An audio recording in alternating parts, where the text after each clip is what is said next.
रोजाना सबसे पहले अनुपमा सीरियल देखने के लिए हमारे चैनल को सब्सक्राइब करें। एपिसोड के स्टार्टिंग में हम देखते हैं प्रेम को बहुत गुस्सा आता है। प्रेम रिपोर्टर्स को बोल रहा होता है कि आपके हाथ में माइक है, इसका मतलब ये थोड़ी है कि आप जो चाहेंगे वैसा सवाल पूछ लेंगे। आप लोग रिपोर्टर्स हो, कोर्ट नहीं हो जो फैसला सुना दिया। और वैसे भी इन्होंने कुछ नहीं किया है। इधर सरिता ताई भी बोलती है कि डांस रानीज और हमारी चोल की किसी भी बच्ची के बारे में कुछ भी बोला ना तो मुझसे बुरा कोई नहीं होगा। राई बोलती है कि हाँ, आप लोग रिपोर्टर्स हो, बिना मतलब की कहानियाँ मत लिखिए, जो न्यूज़ है बस वही बताइए।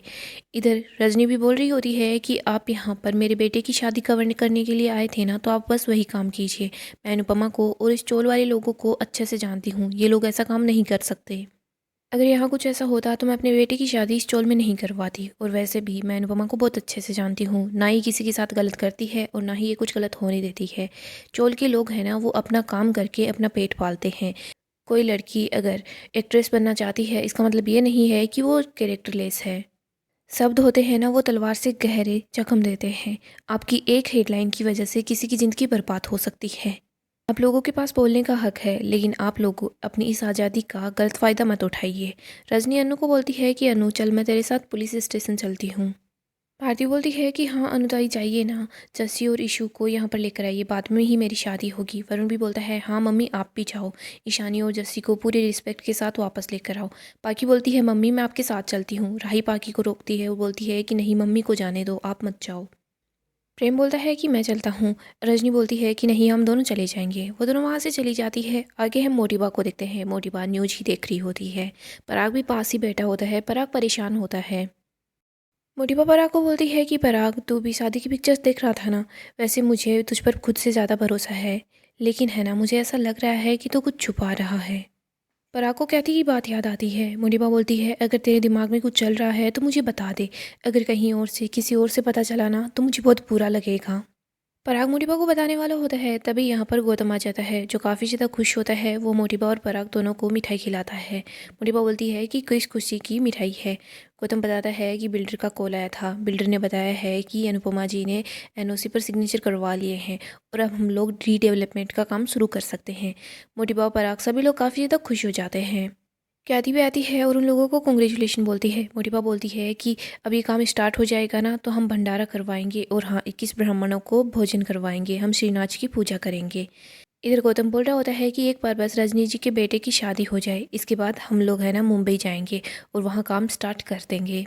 पराग गौतम को गले लगा लेता है। गौतम को बोलता है कि गुड न्यूज़ के लिए थैंक यू। पराग गौतम को बोल रहा होता है कि अनुपमा जी उसी चोल के अंदर रहती है, ये बात तुम माही को, राही को, प्रेम को किसी को मत बताना, बाद में मैं सभी लोगों को बता दूंगा। गौतम बोलता है ठीक है। इधर हम देखते हैं माही आती है। वो बोल रही होती है क्या, वो बहुत ही ज़्यादा परेशान होती है। वो किसी से कॉल पर बात कर रही होती है। क्या थी मोटिवा सब बोलते हैं कि क्या हुआ। माही बताती है कि ईशानी गलत काम करते हुए पकड़ी गई, ईशानी को पुलिस ने अरेस्ट कर लिया है। सभी लोगों को वो न्यूज़ दिखाती है। मोटिवा बोलती है कि अनुपमा जी ईशानी को मुंबई ये काम करने के लिए लेकर गई थी क्या। ख्याति बोलती है बा, अनुपमा जी और ईशानी ऐसी नहीं है। इधर गौतम बोलता है कि ईशानी फिल्म इंडस्ट्री में काम करती है ना, वहाँ पर ऐसे ही लोग होते हैं। पराग भी बोल रहा होता है कि नहीं अनुपमा जी ऐसी नहीं है, हमें उन पर पूरा भरोसा है, भले ही हमारे बीच कितने भी गिले शिकवे क्यों ना हो, लेकिन वो ऐसा काम नहीं कर सकती। गौतम बोलता है ईशानी के साथ परी भी है क्या। माही बोलती है पता नहीं, लेकिन परी के साथ हमारे घर का नाम जुड़ा हुआ है। मोटिवा बोलती है कि पराग चाहे कुछ भी हो जाए, ये आग हमारे घर तक नहीं पहुंचनी चाहिए। अभी के अभी प्रेम और राही को कॉल कर उनको बोल कि वो दोनों यहाँ आ जाए। पराग तो बहुत परेशान होता है। वो सोच रहा होता है कि मेरे लिए एक एक दिन काफ़ी मुश्किल से कट रहा है, अगर ये प्रोजेक्ट नहीं हुआ ना तो फिर मैं तो सड़क पर आ जाऊंगा। वो बहुत ही ज़्यादा परेशान होता है। आगे हम तोशु को देखते हैं जो अपना सामान पे करके जा रहा होता है। किंजल बोलती है तुम कहाँ जा रहे हो। तोशु बताता है कि मुंबई जा रहा हूँ अपनी बेटी को वापस लाने के लिए। अंश बोलता है क्यों। तोशु बोलता है कि तुमने देखा नहीं कि वहाँ पर क्या हो रहा है। मम्मी उन दोनों की जिम्मेदारी लेकर गई थी, कहीं ऐसा ना हो जो ईशानी के साथ हो रहा है वही सब कुछ मेरी बेटी परी के साथ भी हो। किंजल तोशु का बैग लेकर फेंक देती है। तोशु बोलता है कि ये क्या है। किंजल बोलती है कि तुम बहुत बड़ी गलती करने जा रहे हो। देखो, ईशानी ने गलती की तो वो मम्मी की गलती हो गई, और जब परी ने गलती की तो वो सिर्फ परी की गलती है। ईशानी की माँ भी तो वहाँ पर है ना, वो भी तो अपनी बेटी को संभाल सकती थी ना, मम्मी की इन सब में कोई गलती नहीं है। किंजल बहुत गुस्से में होती है। वो बोलती है कि परितोषा, जब हम गलती करें तो भी दोष मम्मी का, जब हमारे बच्चे गलती करें तो भी दोष मम्मी का, इसमें लॉजिक क्या है तो मुझे ये बता दो। मिस्टर परितोषा, तुम कहीं नहीं जाओगे। तुम अपनी बेटी को यहाँ पर बुलाकर उसका डाइवोर्स करवाकर एलिमनी के पैसे से जो बिजनेस स्टार्ट करने का सपना देख रहे हो ना, वो मैं कभी पूरा नहीं होने दूंगी। अंशु बोलता है कि मैं तो चाहता हूँ इस ऊपर जो इल्ज़ाम लगा है ना, वो बस झूठा निकल जाए। आगे हम अनु और रजनी को देखते हैं, जो दोनों पुलिस स्टेशन पहुँच जाती है। अनु जस्सी को गले लगा लेती है। अनु यहाँ पर ईशानी को देखती है। ईशानी आकर अनु के पैरों में गिर जाती है। वो बोलती है कि अनु माँ, मैं बदतमीज़ हूँ, मैं किसी की बात नहीं सुनती, लेकिन मैं कैरेक्टरलेस नहीं हूँ। प्लीज़ आप इनको बताइए ना, मैं वहाँ पर सिर्फ शूट करने के लिए गई थी। अनु ईशू को गले लगा लेती है। बोलती है कि मैं जानती हूँ। ईशू बोलती है कि अनु माँ, ये सारी की सारी लड़कियां हैं ना, ये सब भी मेरी तरफ वहाँ पर फंस गई। हम लोगों ने वहाँ पर पुलिस की गाड़ी का सायरन सुना तो हम लोग वहाँ से भागने लगे और तभी हम लोगों को अरेस्ट कर लिया। आप में से किसी ने कॉल नहीं पिक किया। फिर मैंने जस्सी को कॉल किया, जस्सी ने कॉल उठाया, तो जस्सी भी मेरी वजह से यहाँ पर फंस गई। आगे हम बा और बापूजी को देखते हैं, जो दोनों परेशान होते हैं। बा बोलती है, अगर एक बार कोई इल्ज़ाम लग जाए ना, तो ज़िंदगी भर उसका डर रहता है। याद है ना, अनुपमा पर अमेरिका में बस ऐसे ही इल्ज़ाम लगा था, लेकिन उस पर लगा इल्ज़ाम झूठा साबित हो गया। ऐसा नहीं है कि ईशानी पर जो इल्ज़ाम लगा है वो भी झूठा साबित हो जाएगा। ईशानी है ना, तोसू का दूसरा रूप है। ये बार बार गलती करती रहती है, लेकिन फिर भी सुधरती नहीं है। बापूजी भी बहुत अपसेट होते हैं। वो बोलते हैं कि लीला, कभी कभी तो मैं सोचता हूँ कि सारे के सारे नालायक हमारे घर में ही पैदा होने थे क्या। बाबूजी रो रहे होते हैं और बोलते हैं कि ये लोग हमें इस उम्र में भी जीने नहीं दे रहे। बाकी बाबूजी की बातें सुनती है। वो सोच रही होती है कि मम्मी प्लीज़ इशू को बचा लीजिए। इधर हम अनु को देखते हैं, जो सारी लड़कियों से बात कर रही होती है। उनको बोलती है कि आप लोग ठीक हो ना। ईशानी की जो दोस्त होती है वो बता रही होती है कि आंटी, हमने कोई गलती नहीं की है, हमने ना ही कोई गलत काम किया है। मैं तो बस इस शहर में एक्टर बनने के लिए आई थी। मैंने तो अपनी मम्मी पापा को भी नहीं बताया है। हमसे गलती हो गई जो हम वहाँ पर चले गए। प्लीज़ हमें बचा लो ना, हमारी उसमें कोई भी गलती नहीं थी। अनु उन लड़कियों को समझा रही होती है कि अगर तुम लोगों ने कुछ गलत नहीं किया है तो तुम लोगों को आवाज़ उठानी होगी, और ऐसे रोने से कुछ नहीं होगा। हिम्मत रखो, सब ठीक हो जाएगा। अनु बोलती है कि पुलिस है ना, वो हमारी मदद के लिए ही है। पुलिस को बता दो कि तुम्हारे साथ क्या हुआ, सच सच बताना। और वैसे भी तुम लोग वो नंबर्स दे दो ना, जिन नंबर से तुम्हारे पास कॉल आए थे। इधर रजनी बताती है कि अनु, मेरी कमिश्नर सर से बात हो चुकी है, इन्वेस्टिगेशन अच्छी तरीके से होगी। अगर ये लोग बेगुनाह है ना, तो इन लोगों का हम लोग साथ देंगे। अनु बोलती है, देखो मैंने बोला था ना, सब कुछ ठीक हो जाएगा। आप बस सच सच बता दो कि आप लोगों को क्या बोला गया था, क्या कहा गया था।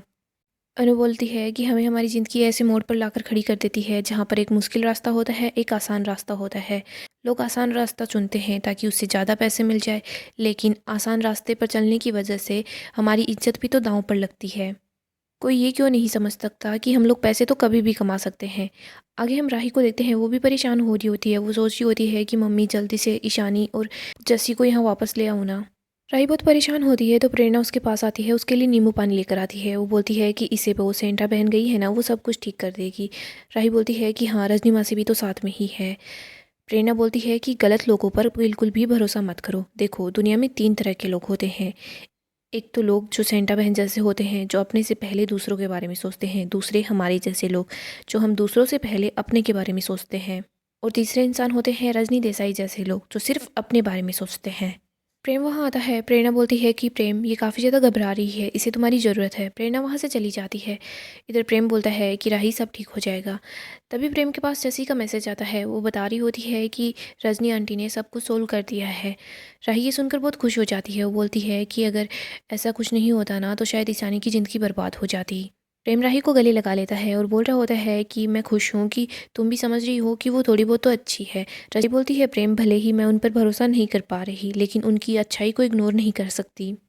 प्रेम बोलता है, राही, तुम्हें जो लग रहा है हो सकता है कि गलत हो। राही बोलती है कि हाँ, मैं भी यही चाहती हूँ कि जो मैं सोच रही हूँ वो गलत हो, ताकि मम्मी का भरोसा ना टूटे। आगे हम अनु और रजनी को देखते हैं। वो लोग पुलिस स्टेशन से बाहर आ जाते हैं। जस्सी बोलती है कि इन सब के चक्कर में भारती की शादी तो नहीं रुकी है ना। रजनी बताती है कि शादी हो गई है। अनु बोलती है, शादी हो गई है। रजनी बोलती है, हाँ, भारती तो बोल रही थी कि तुम लोगों के जाने के बाद ही शादी होगी, लेकिन मैंने वरुण से बात की, उसको बोला कि शादी की जो भी विधि बची हुई है ना, वो पूरी कर लो। ईशानी सबसे हाथ जोड़कर माफ़ी मांगती है और बोलती है कि सॉरी, मेरी वजह से ये सब कुछ हो रहा है। अनु बोलती है कि रजनी, चलते हैं, वो लोग विदाई के लिए हमारा वेट कर रहे होंगे। इधर हम देखते हैं वरुण भारती को बोल रहा होता है कि भारती, देखो, सब कुछ ठीक हो गया है, तुम बिल्कुल फिक्र मत करो। भारती बोलती है कि हाँ, रजनी ताई की वजह से सब कुछ संभल गया। वरुण बोलता है कि क्या, रजनी ताई क्यों बोल रही हो, तुम माँ बोलने की आदत टाल लो। वरुण बता रहा होता है कि शादी भले ही मासी और मम्मी के बगैर हुई है, लेकिन वो लोग वहाँ से निकल गए हैं, जल्दी यहाँ आ जाएंगे। विदाई अनु मासी ही करवाएगी। भारती वहाँ से उठकर चली जाती है। इधर प्रेरणा अपने भाई के पास बैठती है, उसको बोलती है कि मम्मी है ना जो कुछ करती है अपने बिजनेस के लिए करती है, और तुम्हारी शादी के पीछे भी उनका कोई ना कोई इरादा ज़रूर होगा। तो मम्मी को बोलते हैं ना कि वो अपने बेटे को तो बख्श दे। राही बोलती है उनकी सगी बेटी ये सब कुछ बोल रही है, हो सकता है कि वो भरोसा करने लायक नहीं हो। प्रेम बोलता है कि तुम भी तो मम्मी के बारे में ऐसा ही कुछ बोला करती थी, लेकिन देखो बाद में सब ठीक हो गया ना, और ऐसे ही हम किसी नतीजे पर नहीं पहुंच सकते। यहीं पर हम मीडिया वालों को देखते हैं, वो लोग अभी भी ईशानी के बारे में ही बात कर रहे होते हैं। वो बोलते हैं कि मुझे तो लगता है कि रजनी देसाई है ना वो भी इनके साथ मिली हुई है, तभी तो देखो उन्होंने इनका भांडा नहीं फोड़ने दिया। चलो हम सभी साथ मिलकर इन लोगों का भांडा फोड़ देंगे। इधर हम देखते हैं अनु जस्सी सभी लोग आ जाते हैं। मीडिया वाले बोलते हैं कि अनुपमा जी आप कुछ बोलना चाहेंगी क्या। चोल वाले हैं वो मीडिया वालों की बात सुन लेते हैं। मीडिया वाले अनु से सवाल पूछ रहे होते हैं कि आप लोग कब से ये सब कुछ कर रहे हैं, आपके क्लाइंट कौन कौन हैं, क्या आप यही काम करती रहती हैं। अनुपमा को बहुत गुस्सा आता है, वो बोलती है कि बस। अनु बोलती है आप लोगों के बकवास करने की हद हो ना हो, बदतमीजी करने की हद हो या ना हो, लेकिन मेरी है ना बर्दाश्त करने की हद है। अगर मेरा सब्र टूट गया ना तो आप लोगों को एक ऐसा थप्पड़ लगाऊंगी ना, समझ नहीं आएगा कि आ रहे हो कि जा रहे हो। मीडिया वाले होकर तुम लोग ऐसी बातें कर रहे हो, और तुम औरतें हो ना, औरतें होकर दूसरी औरतों के बारे में ऐसी बातें कर रही हो, ये भी किसी की बच्चियां हैं। अनु ईशू और जैसी के पास देखती है, वो दोनों गर्दन झुकाए खड़ी रहती है। अनु बोलती है कि तुमने कुछ गलत नहीं किया है तो तुम गर्दन झुकाए क्यों खड़ी हो। अनु बोलती है तुमने कुछ गलत नहीं किया ना, तो चलो सर उठाओ और इन लोगों को मुंह तोड़ जवाब दो। चोल के लोग बोलते हैं कि हमें कोई ऐसा जवाब नहीं चाहिए, और ना ही हमें इन जैसे लोग चोल के अंदर चाहिए। चोल के सब लोग बोल रहे होते हैं कि इन दोनों को अभी के अभी चोल से बाहर निकालो। अनु बोलती है कि चलो मीडिया वाले तो बाहर वाले लोग हैं, आप बोल रहे थे कि हम सभी एक परिवार हैं। आप ईशानी को तो नहीं जानते, लेकिन जसी को तो जानते ही हो ना, ये ऐसी है क्या। चोल की कुछ औरतें बोलती है कि धुआं वहीं उठता है जहाँ पर आग लगी होती है। चोल के सब लोग जसी पर भी उंगली उठाना शुरू कर देते हैं, बोलते हैं कि ये तो सभी लोगों से बदतमीजी करती रहती है। एक बोलती है कि मेरी बेटी इससे डांस सीख रही है, कल को इसने मेरी बेटी को भी अपने साथ लगा लिया तो हमें ऐसे लोग हमारी चोल में नहीं चाहिए। सभी लोग बोल रहे होते हैं कि इन लोगों को बाहर निकालो। परी बोलती है कि ईशानी और जस्सी ऐसी नहीं है। भारती भी बोलती है कि हाँ ये दोनों ऐसे नहीं हैं। अनु बोलती है कि पुलिस को गलतफहमी हुई थी, और पुलिस को जब सच का पता लगा ना तो पुलिस ने इन लोगों को छोड़ दिया है। चोल के कुछ लोग बोलते हैं छोड़ा है या फिर रजनी जी की पावर की वजह से इन लोगों को छोड़ा है। जसी बोलती है कि मैं इतने सालों से आप लोगों के साथ रह रही हूँ, क्या आपको लगता है क्या कि मैं ऐसा कुछ कर सकती हूँ। भारती भी बोलती है कि हाँ हम सब तो परिवार है, और परिवार मुसीबत में साथ देता है। अनु बोलती है कि आप लोगों को मुझ पर तो भरोसा है ना, मैं इस टाइम पेपर पर लिख कर देती हूँ कि जसी और ईशानी है ना दोनों कुछ भी गलत नहीं कर सकती है। चोल की कुछ औरतें बोलती हैं कि ईशानी ने भारती का हार चुराया था, क्या वो गलत नहीं था। राही बोलती है कि देखो छोटी मोटी गलती हो जाती है, और झूठा इल्ज़ाम लगा है आज इन लोगों पर। कल को अगर आपकी बहू बेटी के साथ भी ऐसा कुछ होगा, इन पर इल्ज़ाम लगेगा, क्या तो आप लोग उनको भी घर से निकाल देंगे। चोल के सभी लोग अनु के खिलाफ हो जाते हैं। इधर रजनी बहुत खुश हो जाती है, वो सोच रही होती है कि मैं तो बेवजह ही घबरा रही थी, चोल वाले तो पल भर के अंदर ही ऐसे अनु के खिलाफ हो गए हैं। चलो अच्छी बात है, अनु की पॉपुलैरिटी थोड़ी कम होगी, मेरे लिए ही अच्छा है। प्रेरणा बोलती है कि आप थोड़ी देर पहले तो ऐसे डांस कर रहे थे कि जिससे अपने ही किसी की शादी हो, और अब आप ऐसे बोल रहे हैं। चोल के लोग बोलते हैं रजनी जी ये आपकी बेटी है, इसका मतलब ये नहीं है कि ये कुछ भी बोलेगी, इसे चुप रहने के लिए बोलिए। इधर चोल के लोग बोलते हैं कि अनुपमा जी देखिए हम आपकी बहुत इज्जत करते हैं, हम चाहते हैं कि आप ही इन दोनों को यहाँ से बाहर निकाल दें, वरना हम लोग धक्के मारकर इनको बाहर निकालेंगे। अनु बोलती है कि हलवा है क्या, तुम लोग ऐसे कैसे इन लोगों को बाहर निकाल दोगे, हाथ तो लगा कर दिखाओ। तभी चोल की एक औरत जसी पर सैंडल फेंकती है, लेकिन अनु वो सैंडल जसी को लगने नहीं देती। गाइस डेली अपडेट के लिए आप हमारे चैनल को सब्सक्राइब करें, साथ ही साथ वीडियो को भी लाइक कर दें। गाइस नेक्स्ट एपिसोड काफ़ी ज़्यादा इंटरेस्टिंग होने वाला है। नेक्स्ट एपिसोड में हम देखेंगे अनु बहुत ज़्यादा गुस्से में होती है। वो चोल वालों को बोलती है कि आप लोगों का अगर मैं साथ दे सकती हूँ ना तो मैं आपके खिलाफ भी हो सकती हूँ। अनु बोलती है मैंने हमेशा सच का साथ दिया है, और आज भी सच का ही साथ दूंगी। ईशानी और जसी ने कुछ भी गलत नहीं किया है, मैं इनके साथ हूँ। मैं देखती हूँ कि कौन इनको चोल से बाहर निकाल पाता है। अगर आप लोगों ने ऐसा भी कुछ भी करने की कोशिश की ना तो मुझसे बुरा कोई नहीं होगा।